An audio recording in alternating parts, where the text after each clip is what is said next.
حضرت عبداللہ ابن عباس رضی اللہ تعالی عنہما فرماتے ہیں، 4 آدمیوں کے احسان کا بدلہ میں نہیں چکا سکتا۔ نمبر 1، وہ شخص جس نے میرے ساتھ سلام میں پہل کی۔ نمبر 2، وہ شخص جس نے کسی مجلس میں میرے لیے جگہ بنائی۔ نمبر 3، وہ شخص جس نے صرف مجھے ملنے اور سلام کرنے کے لیے اپنے قدم غبار آلود کیے۔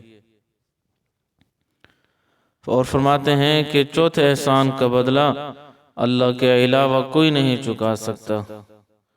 پوچھا گیا، حضرت چوتھا کون ہے؟ فرمایا، وہ شخص جس کو کوئی حاجت پیش آئی اور وہ ساری رات سوچتا رہا کہ کون میری حاجت پوری کر سکتا ہے، پھر اس نے مجھے اپنی حاجت پوری کرنے کا اہل سمجھا اور میرے ذریعے اپنی حاجت اور ضرورت کو پورا کیا۔